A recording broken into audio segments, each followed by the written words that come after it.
لبيك اللهم لبيك لبيك لا شريك لك لبيك إن الحمد والنعمة لك والملك لا شريك لك.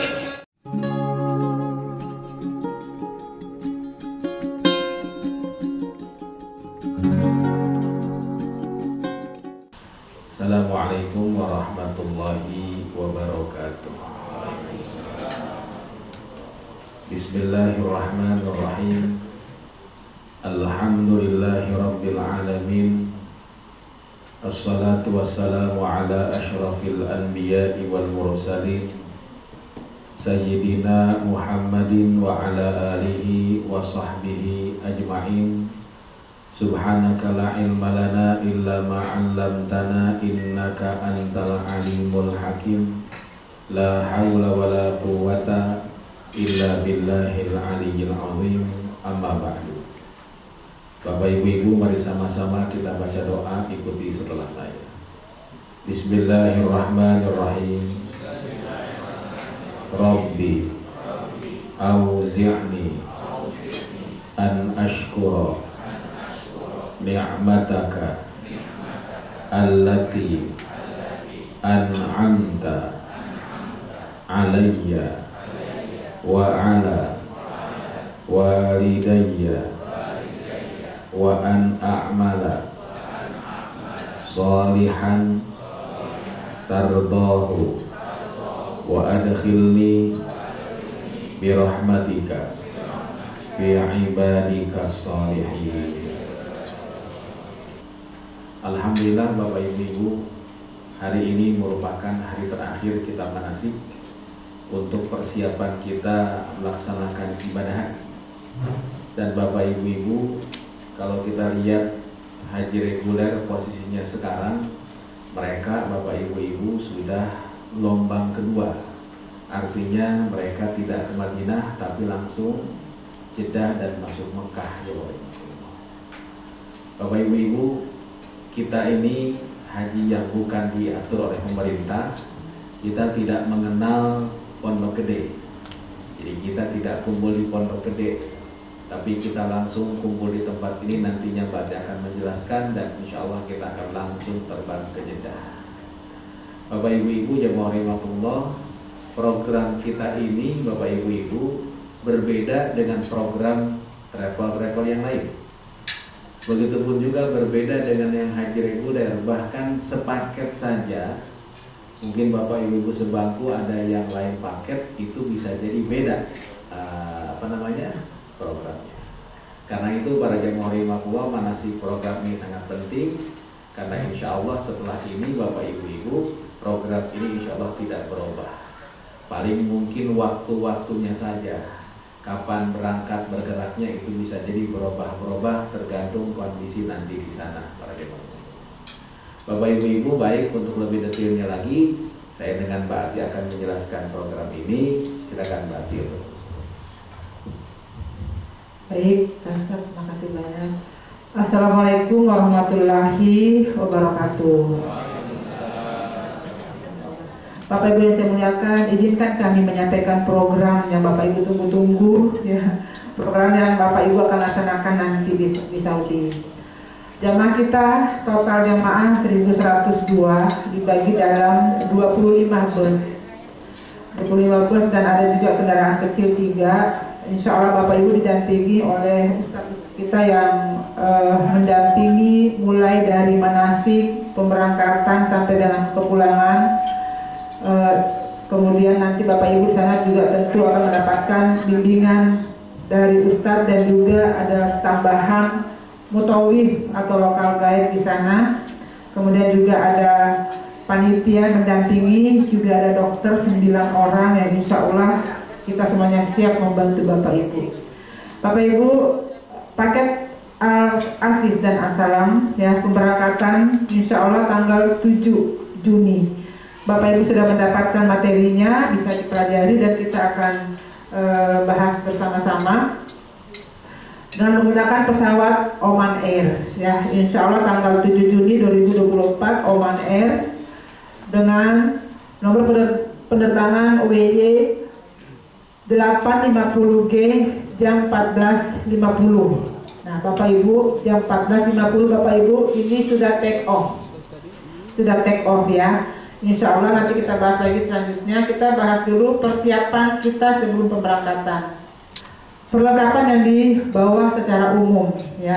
Secara umum Bapak Ibu, kain ihram 2 setel buat bapak-bapak ya. 2 setel berarti 4 lembar. Kalau dirasa kebanyakan 3 lembar cukup ya. Kemudian ibu-ibu baju ihram 3 itu cukup. 3, 1 dapat dari travel ya, 2 ibu bawa lagi ya. Jadi baju ihram 3 cukup. Dalam hal ini baju ihram itu yang benar-benar putih. Kemudian mukena 3 cukup ibu ya. 1 dapat dari travel, ibu udah bawa lagi 2. Kemudian kantong batu dari NRA dapat 1 cukup ya, kantong batu buat ngelontar nanti. Kemudian pakaian sehari-hari 5-7 pieces. Kemudian baju bersih 1 ya di koper kecil. Obat-obatan seperlunya selama di perjalanan ya. Jangan lupa jaket ya, karena mungkin transit di Muscat mungkin suhunya panas di luar, tapi kan di ruang tunggu biasanya agak dingin ya. Jaket mungkin ya, atau shawl. Kemudian obat-obatan seperlunya selama di perjalanan. Kemudian sikat gigi, odol, handuk kecil ya juga disiapkan nanti kalau darurat. Ya misalkan kalau Bapak Ibu udah sampai di hotel mau mandi, koper besarnya belum sampai di kamar, udah punya stok baju bersih, perlengkapan mandi di koper kecil. Karena koper kecil dibawa ya masing-masing di bandara, nanti jeda, ambil koper kecilnya, naik ke bus, dari bus turun ke hotel di apartemen, bawa koper kecilnya. Ya udah punya stok baju bersih di situ. Kemudian tidak diperkenankan memasukkan benda cair berukuran di atas 100 ml seperti minuman, hand body, sampo dan lain-lain sesuai dengan peraturan penerbangan internasional. Berat kabin maksimal 7 kg. Ya, kemudian panduan isi bagasi Bapak Ibu, selebihnya semuanya itu dimasukkan ke dalam koper besar. Ya, dan pilah ya. Kemudian gunting masukkan dalam koper besar. Insya Allah ketemu. Kalau pada saat kita sampai di apartemen mau pergi umroh, biasanya masih ketemu koper besar ini kalau untuk mengambil gunting buat tahallul di Masjidil Haram. Insya Allah masih keburu untuk mengambil gunting di koper besar. Kemudian senter nggak perlu bawa Bapak Ibu, nggak perlu bawa ya, nggak usah dianulir aja. Peralatan mandi ya koper besar ya, yang cairan tadi di atas 100 ml. Berat bagasi maksimal 30 kg. Ya Bapak Ibu jelas ya, udah dipilah ya. Ini pulang ke rumah udah bawa koper nih, udah dipilah-pilah. Jangan lupa dicuci dulu kain ihramnya, baju ihramnya cuci dulu ya. Baik. Kemudian pengumpulan bagasi koper besar jamaah Jakarta 1 sampai 5 Juni ya. Sampai tanggal 6 boleh ya, sampai H-1. Pengumpulan koper besarnya di sini di Wisma di bawah di lobi. Jam 9 sampai jam 4 sore Bapak Ibu ya. Koper besarnya tolong dikunci, gembok, saran kami gemboknya pakai gembok manual ya. Kalau yakin dengan gembok pin silahkan, tapi kalau nggak yakin gembok manual aja. Kalau saya nggak yakin, suka lupa ya. Jadi gembok manual aja Bapak Ibu ya. Gambaran umum perjalanan kita adalah Jakarta Muscat Jeddah, transit di apartemen. Transit ini dalam arti kata transit untuk melaksanakan haji, puncak haji ya. Apartemen Mina Padang Arafah Musdalifah, Mina apartemen Mekah, Madinah, Jakarta, ini transit lagi di Oman ya. Jadi Madinah, Jeddah, Oman, Jakarta. Kita lanjut Bapak Ibu. Pemberangkatan semuanya sama, kepulangan yang beda ya, sesuai dengan paket Al-Aziz ada yang Al-Aziz ada yang As-Salam. Keberangkatannya sama, mandi ihram di rumah masing-masing ya. Bapak Ibu laki-laki seragam haji nasional. Nah ini saya serahkan ke ahlinya Pak Ustadz ya, silakan Pak Ustadz. Baik, Bapak Ibu, insya Allah Bapak Ibu akan berangkat tanggal 7 Juni. Bapak Ibu di tanggal 7 Juni ini pagi-pagi di rumah masing-masing silahkan Bapak-bapak, Ibu-ibu mandi sunnah ihram. Mandi sunnah ihram ini yang membedakan dengan mandi biasa hanya niat. Ya, tentu mandinya dengan niat. Bismillahirrahmanirrahim, sama-sama. Nawaitul husla sunnatan lil ihrami lillahi ta'ala. Bapak Ibu nggak bisa pakai bahasa Arab, silahkan pakai bahasa Indonesia. Niat saya mandi sunnah ihram karena Allah Subhanahu wa Ta'ala. Lalu Bapak Ibu silahkan berwangi-wangian. Yang punya kuku silahkan potong kukunya, dirapihkan. Lalu jamaah rahimakumullah, dengan pakaian atasnya adalah seragam nasional, bawahnya adalah terserah Bapak Ibu pakai apa saja. Silahkan kumpul di tempat ini. Di tempat ini jamaah rahimakumullah kumpul pada jam 8 pagi. Ya, jam 8 pagi. Jam, mohon maaf. Ya, kumpulnya jamaah rahimakumullah jam 8 pagi. Ya. Jam 8 pagi Bapak Ibu kumpul di sini. Mohon tepat waktu karena jam 9.30 kita akan tinggalkan tempat ini. Bapak Ibu, tanggal 7 itu hari kerja, hari Jumat kan? Ya, Bapak Ibu maaf, bis itu akan parkir di jalanan. Nah ini kalau nggak cepat, kalau tidak tepat waktu jam 9.30, kasihan saudara-saudara kita yang menggunakan jalanan Mampang Raya ini kadang-kadang jadi macet. Bapak Ibu, kita akan kumpul di sini terlebih dahulu. Ya, akan ada pelepasan sekaligus pembagian perlengkapan terakhir. Satu yang akan dibagikan itu adalah buku kesehatan. Nanti kalau Bapak Ibu mendapatkan buku kesehatan atau buku kesehatan yang di dalamnya ada vaksin meningitis, ya sertifikat vaksin meningitis, tolong jangan dimasukkan ke tas yang di bagasi, bawa ke cabin.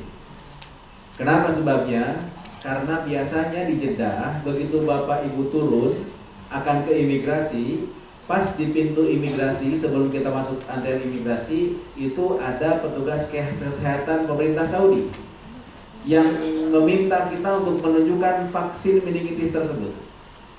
Nah, jamaah rahimakumullah, kalau tidak bisa menunjukkan kartu kuning sertifikat vaksin meningitis, itu akan dipisahkan, disuntik lagi. Entah apa efek disuntik yang kedua ini. Siapa tahu jadi Hulk. Itu jamaah rahimakumullah. Itu Bapak Ibu. Kemudian Bapak Ibu, ya kita akan dibagikan juga Nemtek NRA. Ya, tolong Nemtek ini dipegang terus, dipakai terus karena ini jadi identitas kita selama kita di Saudi Arabia. Ketika akan dibagikan gelang haji, jamaah rahimakumullah. Ya, Bapak Ibu alhamdulillah dapat gelang haji juga ya, Pak. Kemudian jamaah rahimakumullah bisa jadi akan dibagikan Nemtek Maktab, kartu maktab. Nah, kartu maktab ini bisa di sini, bisa di Saudi. Nanti kita lihat jamaah rahimakumullah atau smart card. Tolong Bapak Ibu, ini Nemtek Maktab ini jangan hilang. Karena Nemtek Maktab ini sesuai dengan jumlah jamaah yang di maktab itu. Dan kalau hilang itu tidak ada gantinya. Gimana dong Ustaz? Kalau seandainya nggak punya Nemtek Maktab, kita bisa masuk apa enggak ke maktab di Arafah Mina? Bisa, asalkan punya gelang. Biasanya nanti di backup dengan apa namanya? Gelang para jamaah. Itu jamaah rahimakumullah. Bapak Ibu mendapatkan ransel. Kalau boleh saya anjurkan, tas bagasi, tas besar dengan tas cabin, masukkan bagasi saja. Bapak Ibu berangkat besok hanya membawa ransel. Di ransel ini khususnya untuk bapak-bapak, tolong sisihkan 1 set baju ihram. Kita akan terbang menuju ke Muscat sekitar 8 jam. Kemudian kita turun jamaah rahimakumullah di Muscat, Bapak Ibu. Nah, di ruang tunggu silahkan ganti baju ihram semuanya. Yang laki-laki atas bawah ganti, karena nanti ketika menuju ke Jeddah, Bapak Ibu akan lewatin Qarnul Manazil. Saudara-saudara ataupun orang yang akan berhaji ataupun berumroh yang datang dari arah Teluk, ya, dan sekitarnya itu akan melewati tempat mikot namanya Qarnul Manazil. Nah, di tempat ini Bapak Ibu insya Allah kita akan niat. Nanti Bapak Ibu ada Ustadz yang akan mengingatkan kita untuk niat di atas pesawat ini, insya Allah. Ya, jadi berangkat menggunakan ransel. Ya, nah yang tadi yang saya bilang sisihkan baju bersih satu sama kain ihram itu dimasukkan ke ransel. Koper kecil, koper besar masuk bagasi semua. Tapi Bapak Ibu jangan keliru. Pada saat nanti pulang, koper kecil nggak boleh masuk bagasi. Nanti komplain. Buatnya kemarin waktu berangkat koper kecil sudah masuk bagasi. Sekarang pulang boleh dong. Beda peraturannya. Ya, kalau sudah pulang itu sudah nambah kurma, kacang Arab, karpet, emas bergram-gram itu udah dibatasi 30 kilo per orang per koli. Ya. Jadi Bapak Ibu mohon maaf jangan disamaratakan ya. Kalau pemberangkatan kita boleh masukkan semuanya. Ya.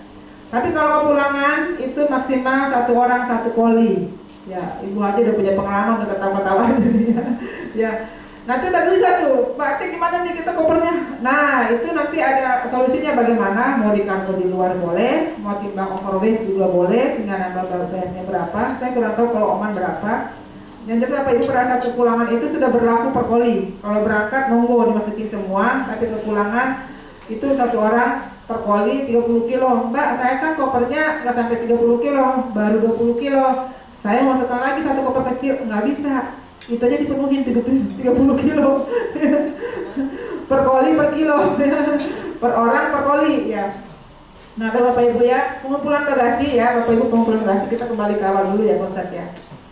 Pengumpulan bagasi Bapak Ibu ya, tadi diberi tanda ya identitas sendiri-sendiri. Bapak Ibu jangan terkecoh sama ini ya, ini bukan punya jamaah, ini punya kami, ini langsung buat di sana. Ini ada POMI, ada abon ya. Ini buat langsung di tenda Mina Arafah ya. Kita bawa abon sama bawa popmi buat di sana. Di sana itu popminya jadi barang yang istimewa Bapak Ibu ya. Nah bawa lagi 2 atau 3 masukkan ke koper. Nah kalau ini buat darurat di sana di Mina Arafah Bapak Ibu. Nah baik Bapak Ibu, Bapak Ibu akan take off pada jam 14.50. Nampaknya bapak-bapak tidak keburu sholat Jumat gitu ya. Ya, ini karena hari Jumat nampaknya nggak sholat Jumat. Silahkan jamaah takdim sholat zuhurnya dengan asar di Bandara Jakarta.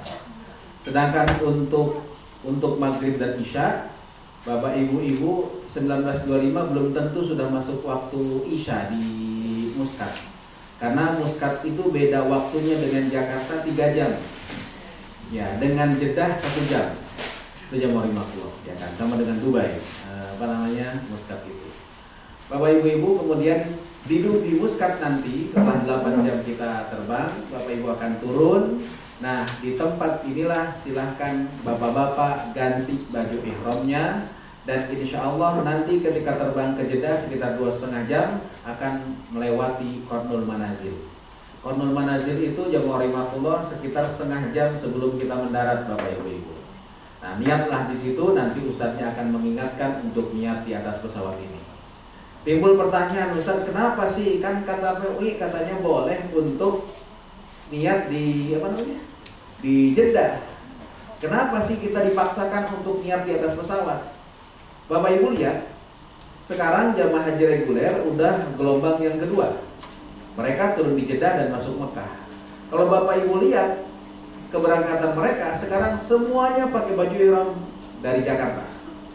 Mengapa sebabnya? Karena regulasi sekarang di Saudi Arabia, jamaah itu dilarang untuk berlama-lama di bandara. Nah, Bapak Ibu, alhamdulillah prosesi di bandara sekarang sudah cukup cepat. Jangan sampai regulasi ini terhambat oleh jamaahnya sendiri. Bisa dibayangkan kalau Bapak Ibu ya, satu pesawat misalnya mandi ihram semuanya di Jeddah, ganti baju ihram dulu di Jeddah, makan waktu yang lama. Karena itu semua diharuskan untuk niat di atas pesawat. Bapak Ibu insya Allah setelah Bapak Ibu mendarat di Jeddah, Bapak Ibu akan melewati prosesi imigrasi. Mudah-mudahan prosesi imigrasinya cepat, karena sekarang salah satu hambatan yang bikin lama imigrasi sudah mulai dipangkas. Apa itu sidik jari? Sidik jari biometrik sudah di Indonesia. Sudah semuanya Bapak Ibu biometrik? Alhamdulillah. Ya, itu Jamaah Iman. Ya. Bapak Ibu, ketika Bapak Ibu dibariskan menuju ke bis, Bapak Ibu akan menyerahkan paspor ke petugas orang Saudi Arabia yang ada di pintu bis. Jadi begitu masuk, langsung serahkan paspornya. Nah, Bapak Ibu, sebelum naik bis, kadang-kadang lagi duduk-duduk nunggu di ruang tunggu, ada orang-orang Arab yang minta paspor kita. Lalu di-scan paspor kita. Lah ini untuk apa? Itu yang minta paspor itu biasanya adalah karyawan perusahaan telekomunikasi di Saudi Arabia. Mereka akan bagikan kartu perdana gratis, dan kartu perdana ini langsung diaktifkan. Karena itu mereka minta scan paspor Jamaah Makmur dan juga visanya. Silakan ambil tuh kartu, boleh digunakan. Tapi maaf, kalau menggunakan kartu Arab, Bapak Ibu, kalaupun WA hanya bisa chat, tidak bisa telepon. Ya, apalagi video call tidak bisa aja. Bapak Ibu, transportasi dari Bandara Jeddah menuju ke Mekah itu under kontrol Kementerian Haji, bukan under kontrol NRA. Dan NRA tidak bisa nyewa bis. Seluruh jamaah haji ketika keluar dari bandara harus menggunakan bis yang disiapkan oleh Kementerian Haji. Mungkin takut ada yang kabur para jamaah imam. Jadi disiapkan bisnya, dan ini maaf bukan under kontrol kita. Bapak Ibu, berdoalah mudah-mudahan bisnya bagus. Kalau pas giliran kita turun ternyata bisnya Lorena, alhamdulillah kita naik Lorena. Tapi begitu turun ternyata ada Kopaja, ya terpaksa kita harus naik Kopaja yang Morimah. Dan kadang-kadang bisnya itu baru keluar setahun. Jadi gini, habis hajian tahun yang lalu dia masuk kandang, keluar lagi pas Bapak Ibu datang. Jadi bisa dibayangkan kadang-kadang koplingnya segala macamnya. Doa saja mudah-mudahan selamat sampai Mekah. Yang kedua, supirnya Bapak Ibu, supir musiman, bukan supir batangan. Supir batangan itu yang megang apa namanya? Aslinya. Biasanya supir musiman. Supir musiman ini yang datang musim haji ini, selesai musim haji dia pulang. Kendalanya apa? Kendalanya Bapak Ibu adalah dia tidak tahu jalan. Nah loh ya. Apalagi kalau supir musimannya orang Turki. Kenapa kalau orang Turki? Bahasa Arab gak ngerti, bahasa Inggris gak ngerti, ngertinya bahasa Turki. Pernah kejadian kita pakai pakai supirnya supir Turki. Maaf, dia hanya ngomong dus. Apaan dus gitu kan. Nah Bapak Ibu, ini yang bisa terjadi. Tapi kebanyakan supir itu jamaah rahimahullah, supir musiman ini orang Mesir. Bapak Ibu tahu Mesir itu tempat tinggalnya Fir'aun. Fir'aun itu sudah wafat, sudah mati ribuan tahun yang lalu. Tapi anak cucunya masih. Nah jamaah rahimahullah, kadang-kadang supir orang ini yang orang Mesir itu kelakuannya ternyata masih seperti kakek moyangnya. Nah ini jamaah rahimahullah, makanya mohon maaf Bapak Ibu kalau kita dapat supir muslim orang Mesir, ya kita baik-baik aja dengan orang Mesir tersebut. Ini yang saya bahas perlengkapan yang perintilan-perintilan. Ya, bawa colokan. Colokan 3 mata bawa, colokan 2 mata bawa. Di hotel ada yang 3, ada yang 2, itu kepake semua insya Allah. Di apartemen juga. Nah di Mina colokannya 3 mata. Di Arafah ada yang 3, ada yang 2. Masalahnya kalau di Mina colokannya tinggi di atas. Ya, ibaratnya plafon di atas. Jadi pakai kabel roll. Ya, bawa kabel roll. Ini juga berguna buat di kamar ya, buat sharing sama teman-teman Bapak Ibu ya. Bawa ini colokan yang 2 mata, 3 mata yang kabel roll. Kemudian tadi udah dibahas juga ini aksesoris koper, ada yang ngasih nama ini seperti ini. Ya, Bapak Ibu nanti kita kasih label bagasi seperti ini. Ada nomor bisnya, ini bis 5 misalkan, ada nama hotel, nomor penerbangan, ada yang ngasih nama ya, pakai lakban, pakai cat juga boleh, silakan. Jangan pakai jaring nggak boleh ya. haram bakal dibongkar di sana. Ya, power bank boleh bawa, boleh nggak bawa. Kalau nggak bawa power bank, disarankan nggak bawa power bank. Ya, apalagi transit. Kalau bawa power bank harus masuk cabin. Jangan sampai power bank masuk bagasi. Bisa berakibat delay. Ya, sudah masuk di bagasi, bagasi di pesawat tiba-tiba kedetek ada power bank, itu harus dikeluarkan lagi dan bisa berefek delay. Jadi kalau boleh nggak usah lah bawa power bank. Nah, Bapak Ibu di apartemen, tadi apartemennya sudah ada fotonya ya dari luar. Di apartemen itu belum berlaku tipe kamar double, triple, quad. Bapak Ibu, kita apartemennya di Azizia, Al Salam, Al Aziz bergabung dengan An-Nur apartemennya. Ya, karena untuk dapat apartemen sekarang, untuk dapat 1000 jamaah, nggak seperti tahun sebelumnya. Ini kan kuota haji dibuka selebar-lebarnya, seluas-luasnya, jamaah bertambah banyak. Jadi untuk dapat yang langsung 1000 jamaah itu kita agak kesulitan, jadi dibagi dua ya. Yang An-Nur di Azizia, yang Al-Amin dan Ar-Rahman di Kudai. Ya, tadi jaraknya kita sudah bahas juga. Jadi Al-Amin, Ar-Rahman di Kudai, yang Al-Aziz, As-Salam di Azizia, lebih dekat ke Mina. Ya, lebih dekat ke Mina. Nah, ini belum berlaku double triple quad Bapak Ibu ya. Jadi ini sesuai dengan kapasitas kamar. Ada yang kamar ber-6, ber-5, ber-7, ber-8, kita belum tahu ya. Makanya nanti insya Allah panitia kami akan berangkat terlebih dahulu untuk mapping kamarnya. Jadi belum berlaku tipe kamar, nanti dipisah. Nah, Bapak Ibu, ini kegiatan kita di apartemen ya sehari-hari ya. Bisa Pak Ustaz? Nah, Bapak Ibu-Ibu, apartemen ini Bapak Ibu-Ibu kawasannya kawasan Azizia yang saya katakan tadi cukup ramai ya, karena memang ini daerah yang paling favorit untuk jamaah haji. Ibu Bapak, nah karena keramaian ini dan maaf untuk catering itu tidak bisa masak di tempat. Itu akan dari luar, jemaah cateringnya dibawa ke apartemen kita semuanya. Nah, kawasan Azizia mobil khusus Mekah umumnya di puncak musim haji itu macet. Dan kadang-kadang ini mobil yang membawa logistik kita suka terjebak macet. Nah, kadang-kadang seperti demikian, karena itu biasanya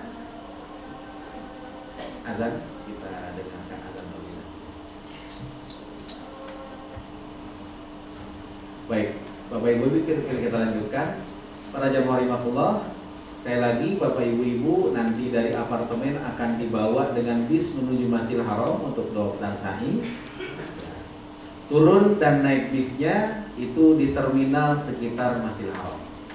Lalu Bapak Ibu kita akan tinggal di apartemen jamaah rahimakumullah sambil nunggu puncak prosesi ibadah haji. Nah, Bapak Ibu, saya anjurkan setelah tanggal 5 Dzulhijjah mohon tidak pulang pergi ke Masjidil Haram. Kenapa sebabnya? Kita konsentrasi untuk mempersiapkan fisik kita di puncak ibadah haji. Karena di puncak ibadah haji itu Bu, Pak, Ibu mungkin tidak tidur 1 malam ke-8, malam ke-9 Dzulhijjah, 2 malam ke-10 Dzulhijjah. Kalau yang bolak-balik malam ke-11, malam ke-12 tidak tidur jemaah imam. Karena itu mohon maaf Bapak Ibu, mohon disiapkan fisiknya yang paripurna untuk puncak ibadah haji ini. Nah, jemaah rahimakumullah, terutama tanggal 7 Dzulhijjah, mohon maaf Bapak Ibu, semua pengumuman akan diupdate setelah sholat. Jadi setelah sholat berjamaah di apartemen akan ada pengajian jemaah rahimakumullah, dan setelah itu ada pengumuman yang penting tentang pergerakan-pergerakan kita semuanya insyaallah jemaah rahimakumullah. Baik Bapak Ibu, menambahkan kondisi di Mina ya. Bapak Ibu, seyogianya 1 orang 1 kasur. Ya, Bapak Ibu udah bayar ke NRA dan kita pun juga udah bayar, makanya dapat kisah. Seorang 1. Masalahnya sekarang Mina segitu-gitu aja luasnya. Sedangkan jamaah tiap tahun bertambah. Ya. Tadi ada space buat jalan lorong ya. Sekarang udah nggak ada diisi oleh kasur. Jadi pada saat nanti misalkan kasurnya sempit seperti ini ya, biasanya kasurnya cukup, space-nya nggak ada. kita komplain, ini jamaah NRA misalkan 1000, ya. Kok kasurnya kurang? Kita dikasih kasur, ada kasur di luar, di lorong ditaruh. Tapi space-nya nggak ada. Jadi seperti itu Bapak Ibu. Jadi mungkin kalau seperti ini kondisinya sudah nggak bisa lagi satu orang satu, ya. Paling kita tidurnya ngeriung, ya. Bedanya sama WNH reguler itu nggak pakai kasur, nggak pakai matras, tapi kan mereka makannya jauh berkilo-kilo. Nah, kita ini seperti ini. Harusnya sih sofa bed ya bisa dibuka tutup.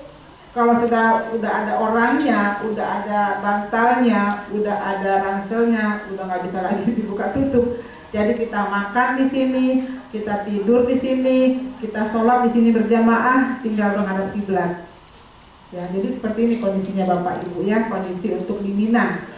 Yang nggak ada space lagi, mohon maaf, mungkin nanti kita akan minta untuk Bapak Ibu berbagi. Ya, mana nih yang kosong, tolong dipanggil. Tapi udah nggak bisa lagi satu orang satu. Kasur ada tapi di luar biasanya, karena memang space-nya yang kurang untuk di Mina. Ya, nanti Pak Ustadz Helmi juga akan memberikan gambaran, ada opsi lain untuk bolak-balik ya.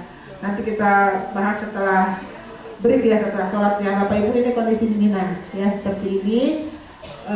Di Mina, alhamdulillah maktab kita ya, kita tahun ini menggunakan 2 maktab Bapak Ibu ya. Memang sekarang kita sosialisasi masyarakat, tapi kalau diumpamakan dengan maktab kita maktab 116, ada 2 maktab 116 untuk An-Nur, Al-Amin, Al-Aziz.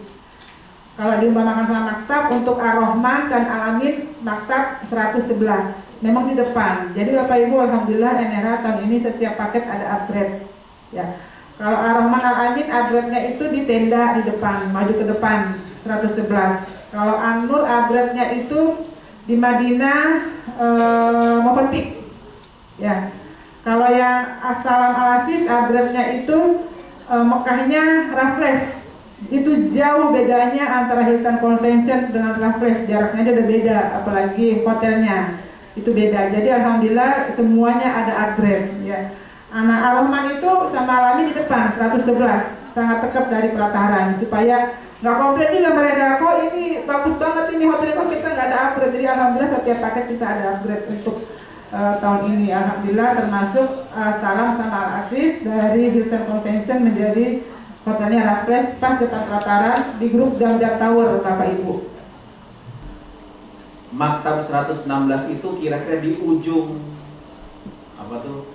Di ujung apartemen. Ya, di ujung apartemen sekitar 700 sampai 800 meter menuju ke 800 sampai 900 menuju ke apa namanya? Jamarat Jamoremah itu kira-kira. Jadi tempat ini tempat favorit, tapi tempat favorit yang tidak bisa diluaskan lagi karena memang sempit Jamoremah di tempat ini. Nah, itu kira-kira disitulah kira-kira. Jadi menuju Jamarat itu sekitar 10 menitan kira-kira insyaallah Jamoremah. Tapi Jamaratnya kita akan naik ke lantai 3. Lantai 3, baru di lantai 3 kita akan berjumpa dengan rombongan besar jamaah haji reguler yang sekitar 7 kilo di belakang. Nah, karena itu Bapak Ibu-Ibu, nanti setelah lontar jumroh kita akan melewati, kita akan naik eskalator. Setelah lontar jumroh juga kita akan lewatin eskalator ini. Nah, untuk ke eskalator tuh begitu masuk jalur besar, kita harus belok ke kiri, belok ke kanan untuk turun ke eskalator. Tidak turun ke eskalator, Bapak Ibu akan ke bawah arus menuju dengan rombongan besar ini dan baru bisa putar balik 4 km kemudian. Gak bisa balik lagi nentang arus karena berbahaya. Karena itu tolong setelah lontar jumroh tolong siap siaga langsung melipir ke ke kanan Jamoremah untuk turun ke bawah. Kalau enggak udah terbawa arus dan tidak bisa turun lagi, tidak putar balik kecuali 800 meter 4 kilo kemudian. Tolong nanti ketika Jamarat pakai identitas batik. Mungkin di hari pertama bisa pakai batik MKU ya kan, yang merah. Sedangkan hari-hari selanjutnya bisa pakai shawl ya. Sehingga kita gampang kalau ada yang kelewat bisa kita cawel. Baik Bapak Ibu-Ibu, ini gambaran sedikit. Terima kasih. Assalamualaikum warahmatullahi wabarakatuh.